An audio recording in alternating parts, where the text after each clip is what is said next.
Ora, muito bem, vamos à apresentação da nossa equipa de médicos especialistas, a médica dermatologista Alexandra Osório, o médico de clínica geral Pedro Lopes, logo a seguir a doutora Bárbara Betancourt, médica ginecologista, e Sérgio Pinto, médico pediatra. Muito boa tarde a todos, espero que estejam bem dispostos e animados com estes raios de sol que já começaram, pelos vistos, a instalar-se nesta primavera. Tudo a postos? Tudo a postos. Tudo a postos. Ora, uma das dicas que o corpo nos dá de que algo de errado se passa é termos dor, não é? Isso não há ninguém que não sinta. E, por norma, a dor não ignoramos. Não sei se esteve atento a uma das últimas notícias sobre medicina, que diz que uma equipa de cientistas americanos conseguiu visualizar pela primeira vez a dor e medir a sua intensidade através dos sinais que chegam ao cérebro. Não sei se viu, se teve a oportunidade de ver, mas nós temos a notícia para si.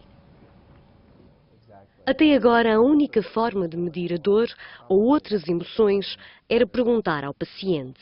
Apesar de já existirem estudos na área da neurologia que mostram quando a dor está presente no cérebro, esta é a primeira vez que se consegue obter uma imagem. And this is a map of areas in which increases here in yellow and decreases in blue are predictive of how much pain a person is feeling. Este tipo de exames pode vir a ser usado em pessoas impedidas de comunicar ou com uma percepção alterada da dor. Pode ajudar no diagnóstico de bebês, indivíduos com demência, depressão ou mesmo paralisados. Os cientistas descobriram também que o sinal da dor física diminuía nos cérebros dos pacientes tratados previamente com analgésicos. Agora esperam contribuir para o estudo da medicação administrada em função da relevância da dor. Bom, assim de repente parece-nos um passo extraordinário da medicina. Não sei se os doutores são da mesma opinião. Começo pelo doutor Pedro. O que é que lhe parece? Bem-vinda esta notícia? É muito bem-vinda, isto é mesmo fantástico. E é mais fantástico até porque muito recentemente saíram estudos que falam numa prevalência de dor crónica absolutamente despropositada nos dias de hoje. 30% da população portuguesa tem dor crónica. E se nós pensarmos nos impactos todos que a dor tem na vida de alguém, e quando ainda para mais se torna crónica, é de facto muito importante percebermos ou começarmos a encontrar outros métodos que nos permitam avaliar essa mesma dor de uma forma mais objetiva. A dor é hoje em dia considerado o quinto sinal vital e de facto ela é avaliada por métodos muito pouco objetivos. Ter um meio complementar diagnóstico, como é este o caso, que nos vai permitir em algumas populações especiais, que não têm a mesma capacidade de expressar a dor, em que possamos objetivar a intensidade, vai-nos permitir também ter estratégias de abordagem mais dirigidas e mais eficazes para controlarmos a dor dessas pessoas. Portanto, eu acho que é uma notícia fantástica. Doutora Bárbara, um dos momentos de dor, enfim, nas grávidas é quando chega a altura de darem à luz. Até é melhor nem e há muitas mulheres que dizem que foi terrível, outras que parece que aguentam melhor a dor. É sempre uma zona um bocadinho cinzenta, não se percebe se é preto e branco, realmente. É, a tolerância à dor é muito diferente. Normalmente a mesma grávida, a mesma mulher tem o mesmo tipo de dor se tiver 2, 3 partos, não é? Mas de facto a tolerância à dor é completamente diferente. E às vezes também a própria experiência vivida também ajuda. Todo o resto, o contexto à volta também facilita quem a tolera ou não melhor a dor. Mas se calhar até é melhor não quantificar, que é para continuarmos a ter todos imensos filhos. Mas de facto pode ser realmente muito importante até nesse contexto, não é? De se perceber até que ponto é que a pessoa está mesmo em sofrimento ou não, não é? É, até uma das coisas da notícia de facto é nos doentes que não se conseguem manifestar, crianças, idosos, ou por alguma razão incapazes, acho que aí de facto vai ter um papel importante. E as crianças, quem sabe muito bem o que as crianças não conseguem dizer, mas às vezes revela é o Dr. Sérgio, não é? Porque elas não dizem dói muito, dói-me pouco. Não dizem dói muito ou dói pouco, mas a dor traduz... choram e não só. Portanto, a dor desencadeia no organismo uma série de reações que são avaliadas por nós. Portanto, nós, hoje em dia, como o Pedro disse, damos grande importância à dor e é o quinto sinal vital, a par da frequência cardíaca, a frequência respiratória, da temperatura e da tensão arterial. Portanto, é um dado que avaliamos. E existem escalas de dor mesmo para os doentes em cuidados intensivos, os doentes que estão sedados. Existem respostas do organismo que nós avaliamos. só que são também difíceis de avaliar. Se não houver um instrumento que nos quantifique de uma forma mais fácil, portanto, ficamos a ganhar. Além desta técnica de imagem, que, do ponto de vista prático, tem algumas dificuldades porque exige equipamento específico, ou seja, a sua aplicabilidade. Isto não está acessível ainda em todos os lados do mundo, ainda vai demorar tempo, vai demorar muito tempo. Vai demorar mas tempo hoje em dia, mas hoje em dia, e não vai ser aplicado a todos os doentes, mas hoje em dia já há muitas técnicas, nomeadamente eletrofisiológicas, com aplicação clínica, que se usam, tal como usamos os instrumentos para medir a frequência cardíaca, para quantificar e avaliar a dor. Portanto, esta notícia é importante. Há outras mas formas, há outras formas. Não é que se esteja às cegas agora, não é? Mas, de qualquer modo, doutora Alexandra, estamos aqui perante uma descoberta, e uma descoberta é sempre uma descoberta, não é? Uma descoberta espetacular, a meu ver. Sobretudo há imensos doentes com miofibrosia, não é? Que nós não sabemos muito bem. Às vezes é difícil de encontrar o padrão terapêutico melhor para aquelas doentes. Ora cede a um medicamento, ora cede a outro, ou muitos. E eu acho que isto seria um dos exames interessantes de fazer para poder fazer a terapêutica adequada. Como também podemos avaliar o efeito de outros tipos de terapêuticas menos convencionais, como a acupuntura, como a mesoterapia local, como a terapêutica cognitiva e sobretudo nos Estados Unidos faz-se muito meditação. Talvez a gente consiga quantificar nesses doentes o valor disto. Os outros doentes são aqueles doentes, os queimados, desfigurados, em que nós damos imensa terapêutica porque imaginamos que a dor seja brutal. Podemos de alguma forma diminuir um bocadinho aquela carga de terapêutica se soubermos mais ou menos quantificar quanto é que aqueles doentes estão em sofrimento, têm dor, se não têm dor, se precisam daqueles medicamentos. E pessoas incapacitadas de falar e de se expressar. Exato, e muitas vezes há doentes que têm toxidermias associadas nessas situações. Dá-se tanta medicação que depois há uma reação... Toxidermia quer dizer que há uma reação ao excesso de medicação na pele. Portanto, pode ser uma reação sistémica, pode envolver e até chegar à falência orgânica, ou pode ter uma expressão só cutânea também, não é? Com situações bastante graves. É uma reação alérgica ao medicamento, que resulta não só do medicamento, mas na interação de vários, para manter aquela pessoa mais equilibrada. Para mim isto tem uma aplicação fortíssima. Só uma curiosidade, falámos do quinto sinal vital, a dor, hoje em dia já se fala do sexto sinal vital, que é o sofrimento, que é muito usado em oncologia. Quantificação de sofrimento que é diferente de dor.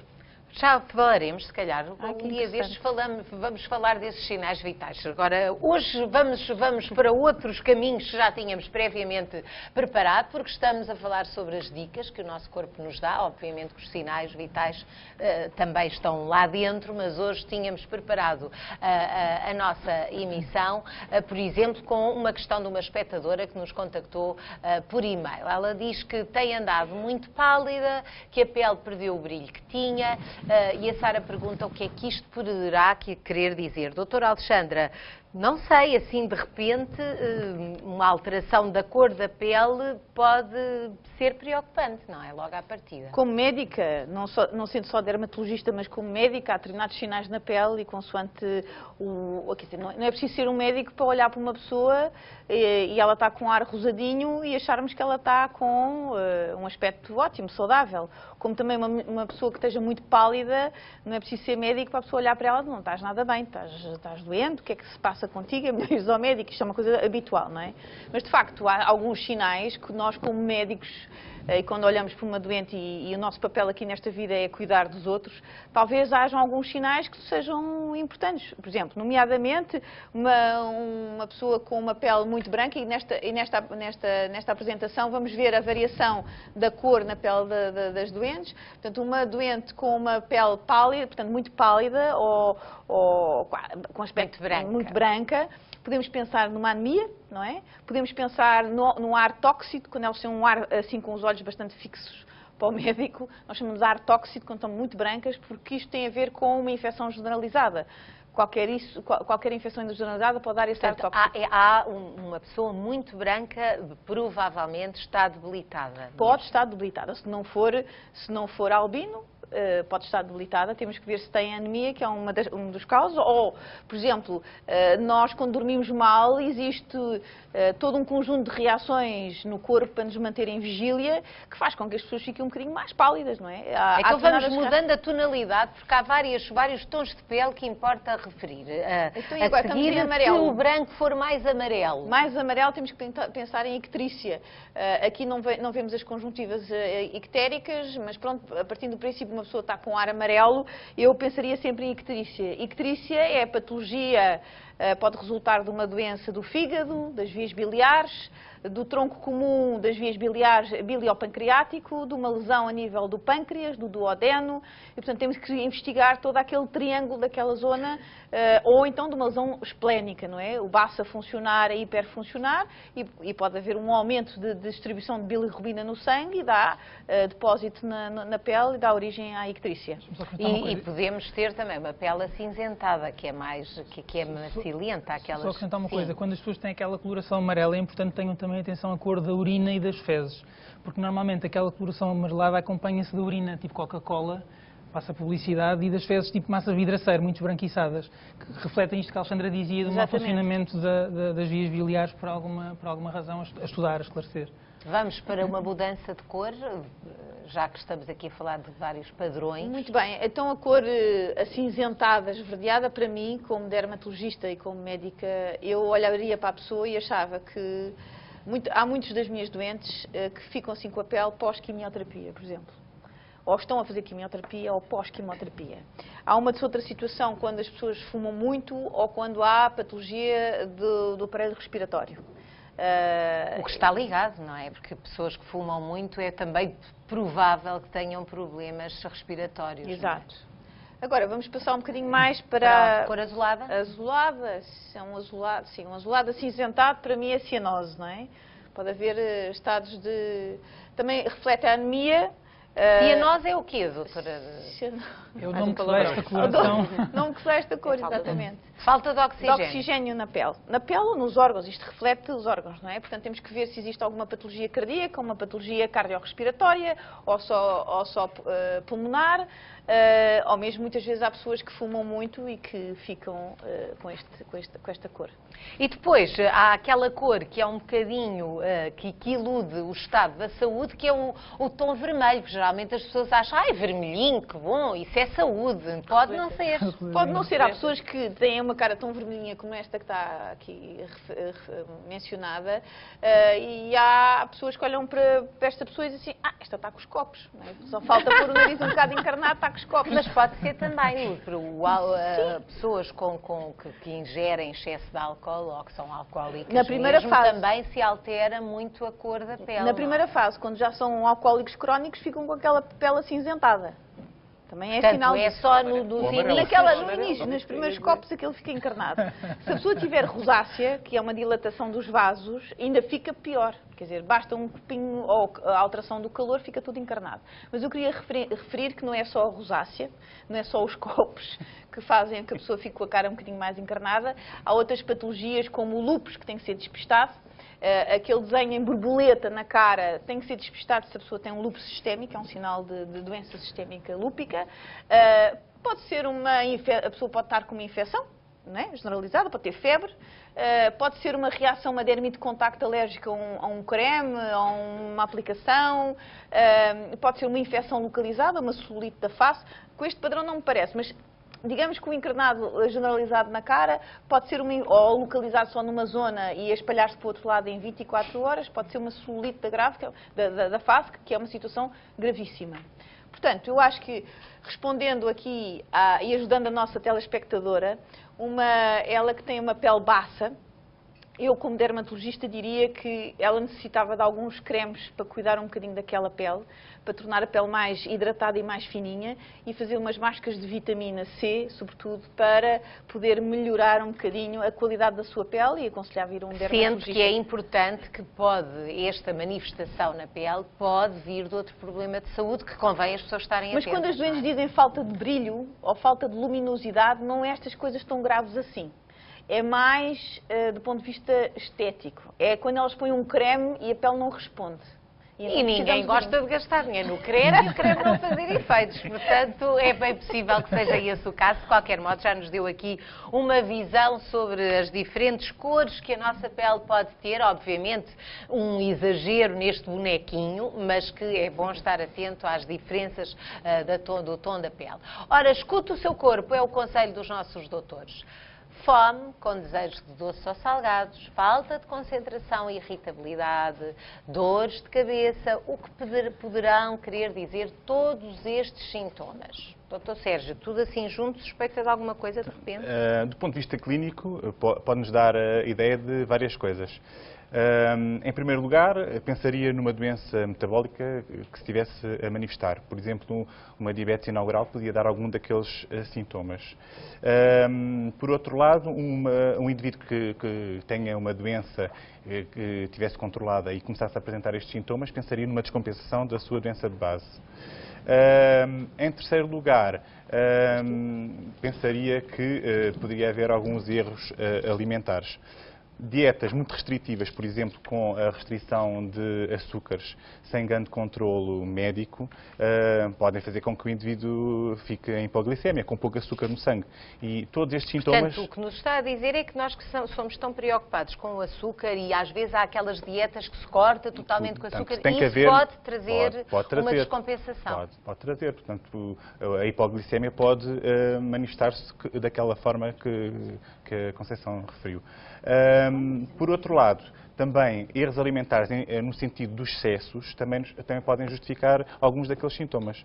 Por exemplo, estou-me a lembrar da ingestão excessiva, por exemplo, de produtos light, nomeadamente os refrigerantes. E tem aqui alguns à sua frente, portanto, a ideia de beber coisas light pode trazer problemas complicadíssimos de saúde. Portanto, os produtos light, os produtos zero, diet, podem, por um lado, acarretar algumas carências nutricionais, porque têm restrição de alguns nutrientes importantes e dar alguns sintomas de carência, mas o que nos preocupa é, no caso dos alimentos light, ou diet, ou zero, nomeadamente os refrigerantes, é que têm alguns produtos, nomeadamente adoçantes, que têm alguns constituintes químicos que podem ser prejudiciais para a saúde, nomeadamente tem excesso de sódio, que pode acarretar um elevado consumo sal a de mais, sódio, não é? de sal, Portanto, para quem é hipertenso, daí problemas cardiovasculares e renais importantes, como a hipertensão arterial ou os inchaços, os edemas,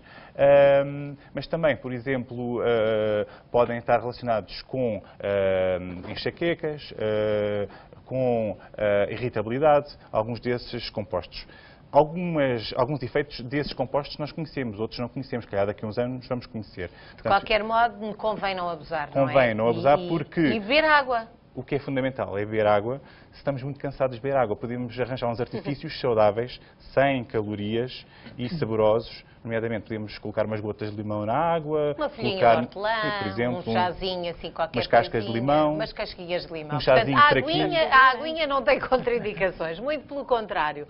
Ora, muito obrigada, Dr. Sérgio. Agora pergunto se aí em casa tem ideia de qual a doença que pode provocar cansaço constante, fome, sede, visão turva, boca seca e constante vontade de urinar ou mesmo comichões. Quem é que daqui sabe? Posso dar uma dica sobre esta doença, é muito conhecida, alguém já aqui na plateia já ouvi, e esta doença afeta 6% da população portuguesa, está relacionada com os níveis de açúcar. Portanto, Dr. Pedro, já acho que há muita gente já com a luzinha a dizer claro. Diabetes, deve ser a diabetes, e é mesmo. A diabetes é uma doença muito prevalente e que hoje em dia se percebe que tem um impacto muito elevado num conjunto de outras patologias depois do foro cardiovascular. Não é só, não é isolada, não é? E o seu tratamento não é importante só para controlar os níveis de açúcar no sangue, é importante até para conseguirmos controlar o risco cardiovascular global de um determinado indivíduo. A diabetes afeta 240 milhões de pessoas em todo o mundo, portanto, em todo o mundo é imensa gente que é alvo de diabetes. Existem dois tipos, fundamentalmente, o tipo 1 e o tipo 2. O tipo 2 é o mais frequente, cerca de 90% dos casos de diabetes são deste tipo. O tipo 1 é uma situação em que O pâncreas, que é um órgão que tem, entre outras funções, a função de produzir uma hormona que é a insulina, não consegue produzir insulina em quantidade suficiente. Qual é a função da insulina no nosso organismo? A insulina dá um sinal às nossas células para tirarem o açúcar do sangue. E, portanto, quando o pâncreas não produz a insulina em quantidade suficiente, o que vai acontecer é que as células não têm nenhum sinal e, portanto, o açúcar mantém-se em circulação. E daí a hiperglicemia, ou seja, o aumento da concentração de açúcar no sangue que ocorre quando há situações de diabetes. E depois surge um conjunto de sintomas, que foi aqueles que referiu, a visão turva, a sede, que se chama polidípsia, o excesso de fome, que é polifagia, o urinar mais vezes, que é poliúria, ou mesmo a sensação de prurido constante na pele, de comichão na pele, alterações de concentração. Portanto, há um conjunto de alterações do nosso funcionamento geral que resultam desta concentração permanente, elevada, de açúcar no sangue. E por isso é que há tratamentos, não é? Exatamente. Na diabetes tipo 2 é diferente. É uma diabetes que, ao contrário da tipo 1, surge mais a partir dos 40, 50 anos, portanto é numa fase mais avançada da vida, e aí o que vai acontecer é que não é o pâncreas que começa a funcionar mal, mas sim as células que perdem a capacidade de ouvir os sinais que o pâncreas lhe está a dar. É como se fosse quase um aparelho auditivo. As células tornam-se surdas àquilo que o pâncreas lhe está a dizer. Ou seja, ele até produz uma quantidade normal de insulina, mas as células não leem o sinal e, portanto, não tiram o açúcar do sangue. O que é que acontece? O pâncreas vai produzindo cada vez mais insulina e desenvolve-se aquilo que se chama uma resistência periférica, ou seja, ao nível das células, à ação da insulina. Muitas pessoas conhecem esta situação como pré-diabetes. E é muito frequente isto estar até associado a dificuldades de gestão de peso. As pessoas que têm dificuldade em perder peso devem ser avaliadas também nesta dimensão, porque de facto, se as nossas células não forem capazes de ler a insulina e tirar adequadamente o açúcar do sangue e metabolizá-lo, esta alteração do metabolismo dos hidratos de carbono está associada. E esta é uma das doenças dos nossos tempos, não é? Porque é uma doença que resulta em boa parte de excessos alimentares que as pessoas vão fazendo ao longo da vida e que passam depois de geração em geração. Há muitos disparates que se fazem por esse mundo fora que também justificam a existência deste número de pessoas com este problema, e é uma das doenças em que, se não for a medicação, a pessoa não sobrevive mesmo. Não é? Na diabetes tipo 1, normalmente há necessidade de fazer insulina, ou seja, uma vez que o pâncreas não a produz em quantidade suficiente, tem que se administrar por via exógena, ou seja, tem que ser através do medicamento. E tem alguns exemplos, não é? Normalmente, aqui não temos nenhuma caneta de insulina, mas normalmente o diagnóstico é muito simples, é feito através das análises, ou a pessoa pode fazer o simples teste na farmácia. Vou aqui usar o dedo da Alexandra, portanto é fazer uma picadinha aqui de lado. Dói um bocadinho. Sai uma gotinha de sangue, faz assim. Este é para medir o nível, não é? Este é para medir o nível de açúcar. Este teste serve de rastreio, ou seja, não é um teste completamente fiável para fazer o diagnóstico, mas é suficiente para se conseguir perceber se existe... Obrigado. Nada. Se existe algo... Vamos ver agora o que a Alexandra almoçou. Tem 102, portanto, o valor de glicemia no sangue é um valor perfeitamente normal para quem... Por isso é que a doutora Alexandra achasse, por favor, um sorriso. Pensou, pronto, estou bem. Agora, que é muito importante, não é? Para quem tem a doença, esse controlo é absolutamente fundamental. Não dá para estar um dia inteiro sem medir os níveis. Ou seja, quer façam insulina, quer façam comprimidos, existem uma panóplia imensa de comprimidos com vários mecanismos de ação que podem ser utilizados. É muito importante que os doentes que têm doença, ou aquelas pessoas que não têm, mas têm familiares que têm diabetes, de vez em quando façam este teste, e os doentes que controlem através da medição da glicemia capilar. Este valor é perfeitamente fiável para a pessoa monitorizar e poder ajustar as doses da medicação ou da insulina que esteja a fazer para manter os níveis de açúcar controlados. Isso é fundamental. E é bom também no início, quando as pessoas não sabem que têm este problema, estranharem excessos de sede, excessos de fome, comichões que não têm explicação. Há uma lesão da diabetes que chama-se granuloma anular, que é uma lesão cor-de-rosa em moeda um bocadinho grande, e que as pessoas vão ao dermatologista mostrar, e muitas vezes é o primeiro sinal de diabetes. Portanto, já lhe aconteceu, obviamente, chegarem lá a pensar que tem um problema de pele e é a diabetes que está na origem disso. E uma mensagem para as pessoas é: não deixem de fazer a medicação. Hoje em dia, ainda por cima, com a questão económica que vivemos, é muito frequente as pessoas irem controlando, verem que os valores estão mais ou menos dentro daquilo que é um parâmetro, e deixam de fazer a medicação. Não deixem, porque só estão controlados, porque estão, de facto, a fazer a medicação corretamente, e é isso que se pretende. Manter os níveis de açúcar no sangue controlados para não haver lesões dos órgãos-alvo. Os olhos, o rim, o coração, o cérebro. Obrigada pelos teus conselhos úteis, obviamente, é por isso que temos aqui os doutores no Boa Tarde, às segundas-feiras, já sabe, consulta marcada, muitos conselhos úteis para tratar da sua saúde. Entretanto, faço agora uma pausazinha, porque sei que a esta hora há muita gente que ainda não sabe quanto é que hoje pode ganhar no cartão de sonho. Ora, temos o cartão de sonho, como sempre, à disponibilidade aqui, disponível para qualquer espectador que queira marcar o 760 20 60 20. As crianças não podem habilitar, são menores de idade, só os crescidos, portanto, só se for a avó pedir, ou o pai ou a mãe, ou alguma tia. Agora, crianças não podem brincar, porque se lhes sair o cartão de sonho, depois não podem receber. Portanto, só os adultos é que devem, se quiserem, marcar o número para se habilitar ao nosso prémio, que hoje está bastante recheado. Temos 31 mil euros de prémio acumulado e temos 1000 euros de prémio garantido. Portanto, são 32 mil euros que pode ganhar nesta segunda-feira no seu Boa Tarde aqui na SIC, e o número é o 760 20 60 20. Como eu já disse, até ao final do programa ainda tem oportunidades de marcar, só quando eu encerrar o passatempo é que já não dá. Portanto, dá tempo ainda para fazer as suas continhas, pensar quanto é que quer gastar, e boa sorte.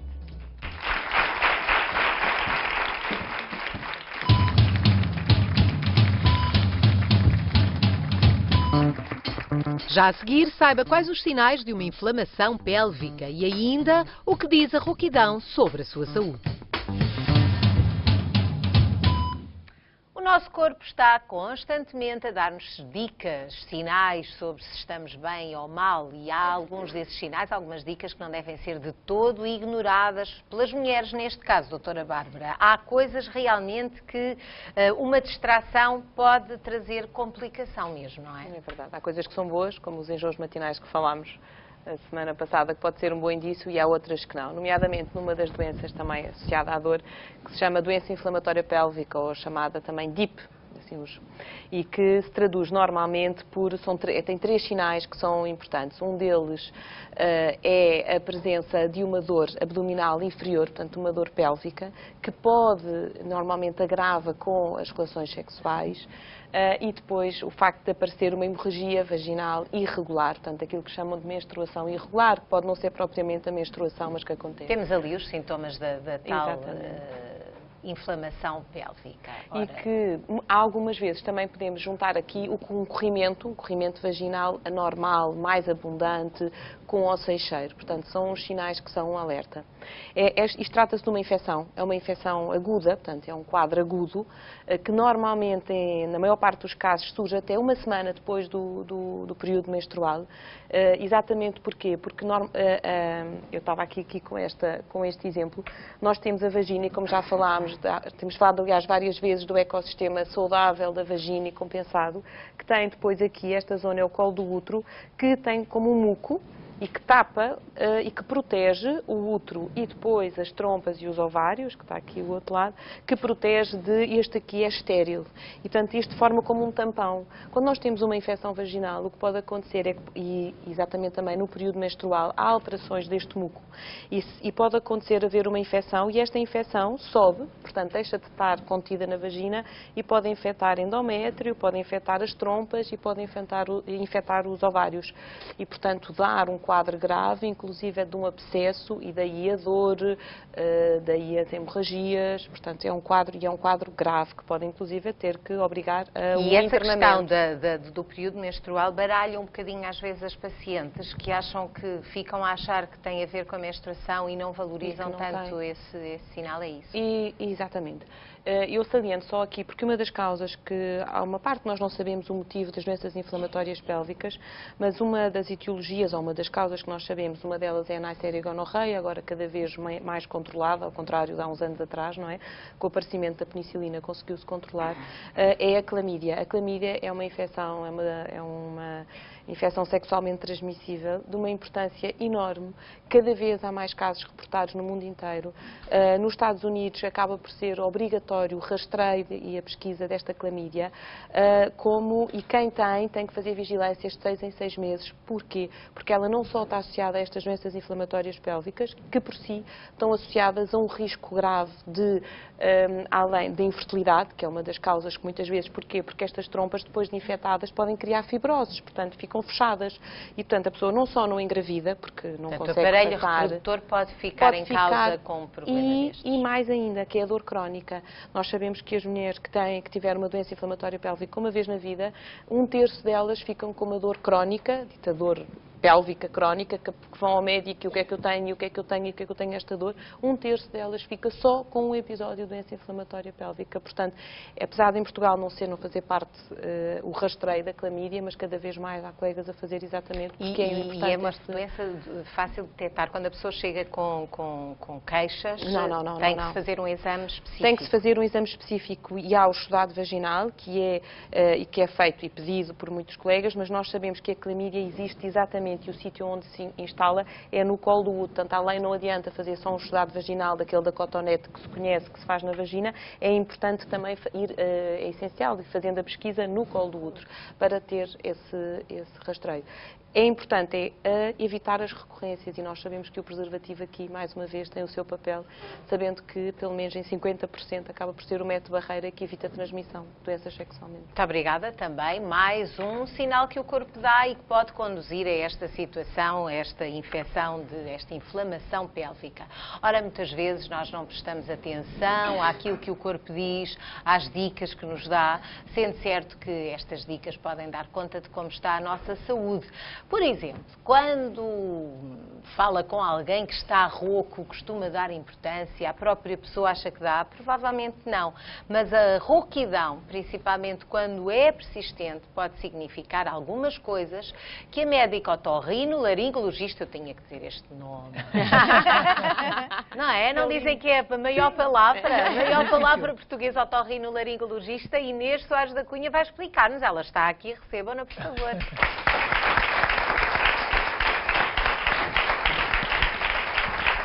Olá! Bem-vinda! Muito obrigada pelo vosso convite. Doutora Inês, se estivesse cá estado aqui há uns dias, eu estava mesmo rouca, podia sentar-me aqui como sua paciente. Mas até trouxe o material e tudo. O que é isso da rouquidão, afinal? A rouquidão é, no geral, uma alteração das características da nossa voz.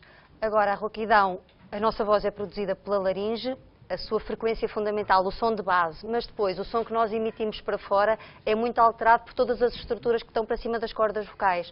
E por isso, quando nós ouvimos a nossa voz, e porque aprendemos ao longo da vida as alterações que ela pode ter, conseguimos geralmente identificar se a alteração é mais laríngea ou se ela tem a ver, por exemplo, com uma constipação, com uma alteração da ressonância, quando temos o nariz assim mais tampado, ou com uma alteração, por exemplo, se tivermos uma parésia facial e a voz sai um bocadinho soprada porque não mexemos bem a cara, por isso a voz sofre alterações não só por alterações do órgão produtor do som, mas também por alterações da modulação que esse som produzido inicialmente sofre até à saída. Portanto, nós achamos geralmente que a alteração da voz tem a ver com a tal rouquidão, que ficamos com a voz mais grossa, que até as senhoras às vezes brincam e dizem: eu estou com uma voz mais sexy, se calhar já lhes aconteceu, não é? Ficam com a voz mais masculina. Mas há muitas outras alterações da voz que se calhar damos até menos importância. E a rouquidão aqui é usada corretamente, porque a rouquidão é geralmente associada a um timbre mais grave, mas as alterações da voz classificam-se de uma forma mais geral como disfonia, e essas disfonias podem ter múltiplas caracterizações. E, por exemplo, ter uma voz soprada, assim, não é bem uma rouquidão, mas é uma disfonia, uma alteração da voz. E para nós, otorrinolaringologistas, desde a infância, quando o bebê nasce, até ao idoso, ouvir as características da voz orienta-nos no sentido de um diagnóstico e de um segmento que pode estar alterado. Ouvir um bebê quando nasce a chorar diz-nos muitas coisas sobre a integridade ou não da sua via aérea e do seu órgão produtor da voz. E há muitas crianças roucas, não é? Nós notamos que até achamos graça, que engraçado, tem a voz rouca. E isso é porquê? Na maior parte dos casos em que as crianças enrouquecem é por esforço vocal e por má higiene vocal. O consumo, por exemplo, dos refrigerantes, o consumo de bebidas frias em excesso pode contribuir, mas claramente as crianças enrouquecem porque usam a voz de uma forma errada. Cada vez há mais consultas de voz que se dedicam a esta parte e que veem especificamente crianças. Avaliar o trato vocal na criança quando ela tem uma rouquidão que recorre é fundamental, mas assume-se que é normal uma criança enrouquecer frequentemente. Crianças que jogam muito à bola, que praticam muito desporto, fraterias grandes, famílias com muitas crianças em que nós temos de nos impor um bocadinho pelo volume, sabemos que são causas associadas frequentemente. Por isso, temos de analisar uma história clínica corretamente e ver onde é que poderá estar a causa para depois nos orientarmos para o diagnóstico.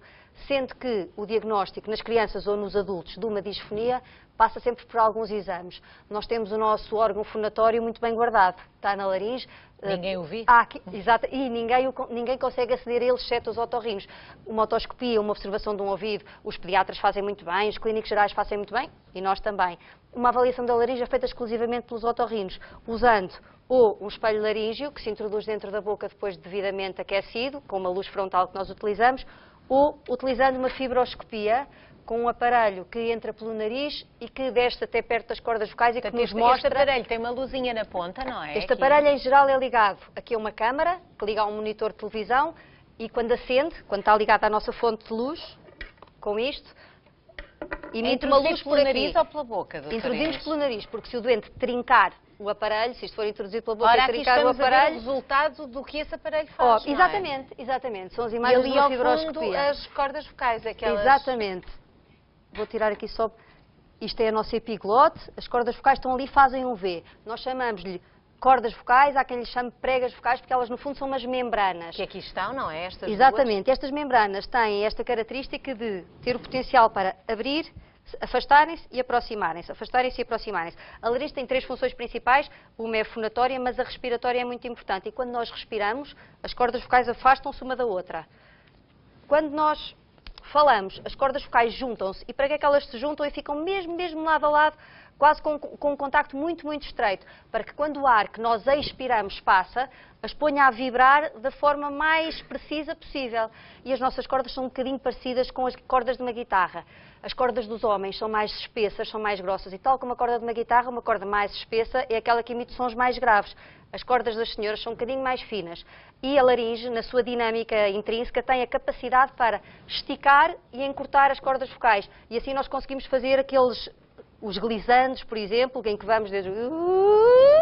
Porque temos essa a capacidade nas nossas próprias cordas vocais de mesmo assim variar a sua espessura. Pronto. E por isso, quando nós expiramos, o ar vem de cá debaixo da traqueia, expira, põe as cordas vocais a vibrar. Agora, todos os processos que potencialmente alteram as cordas vocais... Vamos a esses, não é? Vamos àquilo que pode estragar este funcionamento. Ou lesões orgânicas ou funcionais das cordas vocais, ou todo o processo que regula a abertura e o encerramento das cordas vocais pode levar à disfonia. A maior parte das rouquidões são benignas, graças a Deus. Por isso, nós temos doentes que enrouquecem num contexto de uma infecção respiratória, depois de um jogo de futebol em que foram uma assistência vigorosa. E, portanto, nós sabemos que, esperamos que para o fim de 2, 3 dias, essa rouquidão passe. Diferente é aquela rouquidão que recorre, ou que perdura no tempo. Pior ainda é a rouquidão que, para além de perdurar no tempo, é associada a alterações da deglutição ou alterações respiratórias. Um doente que anda rouco há 3 meses e que, de repente, começa a ter falta de ar, tem um prognóstico complicado e é fundamental que façam uma observação e uma avaliação o mais brevemente possível. Agora, a alergia pode estar associada à rouquidão, as infecções respiratórias altas e baixas podem estar associadas à rouquidão, a tosse crónica faz com que, quando nós tossimos, as cordas batam uma na outra recorrentemente e isso provoca um traumatismo mecânico das cordas vocais que leva também à instalação da rouquidão. Nas crianças, o mais frequente de tudo é a instalação de uns pequenos nódulos, parecem assim 2... Tipo calos? Exatamente. É mesmo calos um princípio mecânico. Exatamente, são mesmo calos. E esses calos não precisam de ser operados, nem devem ser operados, porque eles remitem com uma boa higiene vocal. Eu gostava aqui de chamar a atenção para o papel do terapeuta da fala. O terapeuta da fala anda de mãos dadas com o otorrino nesta parte vocal, tem uma importância fundamental, quer na preparação pré-operatória nos doentes que têm indicação cirúrgica, quer no tratamento de situações que são funcionais e não têm indicação cirúrgica. E que não precisam de chegar à cirurgia. Se Exatamente. A pessoa fizer exercícios, se procurar beber muita água, falar baixinho, não é? Ou falar alto, mas com uma voz colocada. Por isso a pessoa pode falar alto, as crianças podem chamar o amigo, podem impor-se na sua família, mas têm de aprender a articular a respiração com a fonação e aprender aquelas regras da higiene vocal que os terapeutas da fala melhor do que ninguém ensinam. E depois, se nós temos ou crianças ou adultos que têm mais exigências vocais, como é o caso, por exemplo, da Conceição, então há todo um treino que se pode fazer e que os terapeutas da fala ensinam a fazer e que adequa a nossa voz às nossas necessidades. Os professores têm imensos problemas de voz. Estão roucos recorrentemente, porque falam alto, porque têm de chegar ao fim da sala. Atenção aos exageros, não é? Mas um bom aquecimento focal, fazer exercícios antes de fazermos a nossa exposição oral é importante, por exemplo. Isto é um assunto apaixonante. Não gostaram? Uma salva de palmas para a doutora Inês. Obrigada. Ora, os nossos médicos especialistas têm estado a falar de dicas que o nosso corpo nos dá acerca do nosso estado de saúde. E há uma que pode ter várias formas, tamanhos, cores, e é muito comum na infância e na adolescência. Doutor Sérgio, há muitos pais preocupados com o facto das suas crianças e dos seus jovens andarem cheios de nódoas negras? Sim, é uma queixa frequente. Aparecem lá, isto na está a vida com nódoas negras. Na infância e na adolescência, portanto, é uma queixa comum. E a maior parte das vezes não tem qualquer problema. Portanto, nódoas negras nas pernas, nos antebraços, na testa, locais de traumatismo habitual, são lesões frequentes e banais e não traz qualquer problema. Resultam de um traumatismo local que vai condicionar uma lesão dos vasos capilares, portanto, os vasos mais pequeninos do nosso corpo, subcutâneos, da pele, e vai haver extravasamento de sangue que vai dar essa coloração, desde o vermelho inicial ou arroxeado. Se tiver estas localizações e estas características, não tem qualquer problema. Outras situações em que as nódoas negras aparecem em grande número, em locais pouco habituais, abdômen, tronco, articulações, são de grande volume, ou se associam a outros sintomas, por exemplo, uma hemorragia do nariz, da boca, uma anemia, infecções frequentes, temos de pensar noutras situações. Portanto, se for nos joelhos, nas canelas, enfim, se forem crianças, está-se à espera que isso aconteça, não é? Agora, em zonas pouco habituais, em grande número, e que as grandes, pessoas não saibam de onde é que aquilo vem, não é? Não associadas a um traumatismo importante, é para pensar se existe outra causa. E, de facto, podem existir outras causas. Quando pensamos em nódoas negras, temos que pensar nos vasos, que já falei, temos que pensar nos fatores de coagulação e nas plaquetas, que são os mecanismos pelos quais o nosso corpo consegue estancar as hemorragias. Do ponto de vista de fatores de coagulação, há uma doença que todos conhecem, que é a hemofilia, que se pode associar a equimoses e hematomas. Habitualmente existe uma história familiar, o diagnóstico habitualmente é feito na infância e são situações que estão identificadas muito precocemente. Depois, relativamente às plaquetas, as plaquetas podem ter alteração do seu número. Portanto, há uma alteração no sangue que pode estar na origem disto, não é? As plaquetas, portanto, os constituintes do sangue, assim, de forma assim, muito básica, são os glóbulos vermelhos. Por exemplo. Temos os glóbulos vermelhos, os glóbulos brancos, as plaquetas e os fatores de coagulação.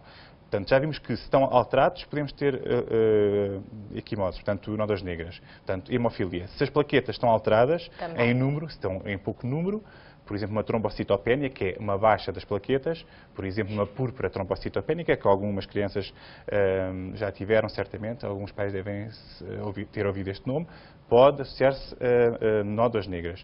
Se as plaquetas não funcionam bem, também existem doenças que se relacionam com isso. Ou se são destruídas por algumas doenças, por exemplo, que destroem as plaquetas, por exemplo, no baço, e então reduzem o seu número, e isso também pode associar-se. Depois, temos as situações que a Conceição estava a falar. Portanto, as plaquetas são produzidas na medula óssea, na medula óssea produzem-se plaquetas, glóbulos brancos e glóbulos vermelhos.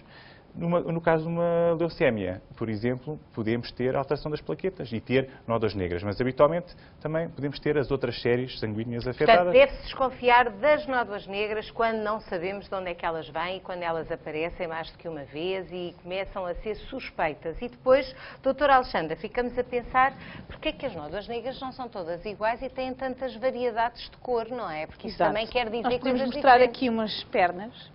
Já tem uma perna aí, olha, todas coitadinhas, atingidas. Pelo Sérgio, é a primeira perna. Então qual é a cor desta nódoa negra aqui do Dr. Sérgio? Vamos lá ver. Então, no fundo, quando há uma pancada, O que é que aparece em termos cutâneos? Aparece um processo inflamatório, logo a seguir, não há uma reatividade, e por isso que este tão encarnado, e há também, digamos, há vasos, pequenos capilares da pele que rebentam, e portanto há uma extravasão. Portanto, aqui demos uma pancada ou batemos numa cadeira ou numa mesa e ficamos assim. A primeira imagem é essa. A segunda imagem, que está com a doutora Bárbara, é uma imagem que, portanto, é uma lesão que aparece ao final do segundo dia, a lesão começa a ficar um bocadinho mais roxa. Portanto, todo este degradê de cores tem a ver com, digamos que há uma decomposição dos produtos sanguíneos que ficam nos tecidos e, portanto, a degradação é progressiva, vai passando os dias. Portanto, a doutora Bárbara tem aí uma lesão roxa. Depois aqui o Dr. Pedro, passado 6 dias, tem uma lesão mais esverdeada. E eu termino com uma lesão mais amarelada. Portanto, quando ela já está a ir embora, não é? Isto é quando o organismo já se recompôs da pancada. Exato. Já está quase a recompor. Portanto, há uma degradação dos produtos, portanto, a hemoglobina, portanto, há os glóbulos vermelhos a saírem lá para fora dos vasos e, portanto, há uma degradação de todos os compostos que estão cá fora dos tecidos e vão ser progressivamente, depois de compostos, absorvidos. Mas isto à partida não... Porque às vezes há sobretudo os pais, quando estávamos a falar com o Dr. Sérgio, das crianças andarem sempre a bater no mesmo sítio e às vezes há aquele pânico de estar ali a massacrar uma determinada zona do corpo e se isso depois pode ter alguma influência no futuro, alguma consequência complicada. Por exemplo, se o hematoma for de grande volume e houver uma coleção de sangue grande, portanto há um aumento, há um tumor localizado, a absorção do sangue não se faz tão rápido. Isto é uma nódoa negra pequenita. Agora imagina-se um saco de sangue debaixo da pele que leva imenso tempo a ser reabsorvido. E muitas vezes esse tempo é tão prolongado que há calcificação da própria lesão. Pode ser, por exemplo, imagina uma pessoa que cai com os glúteos, com o rabo no chão. Fica com um hematoma brutal no rabo e se não foi drenado esse hematoma, pode calcificar e pode dar origem a uma dor crónica localizada sempre que a pessoa se sentar ao fim de alguns anos. Portanto, o melhor é tratar, não é? Sim, e pode haver uma diminuição do tecido adiposo local com uma depressão localizada no processo de cicatrização. Bom, não sei se querem continuar aí com as nódoas negras à vossa frente, mas chegou a altura de encerrarmos a nossa consulta de hoje. Ora, está na hora de nos despedirmos dos nossos médicos especialistas. Já sabe que se tem perguntas para lhes fazer, podem enviá-las para nós, podem enviá-las por escrito, gravadas em vídeo, por exemplo. É uma boa forma de chegar até nós. Às vezes enviam-nos e a qualidade não é grande coisa e nós optamos por pôr as pessoas ao telefone ou por aproveitar o e-mail, mas de resto eu acho que devemos incentivar os nossos espectadores, agora na era das tecnologias, a usar um telemóvel, uma câmara, a dizer: Senhor doutor, tenho esta dúvida. Portanto, se estiverem assim umas coisas muito direitinhas, nós pomos aqui no ar. Já sabe que é no e-mail osdoutores@sic.pt. Na próxima semana cá contamos com os nossos especialistas e mais conselhos úteis e conselhos para tratar da saúde. Uma salva de palmas, muito obrigada.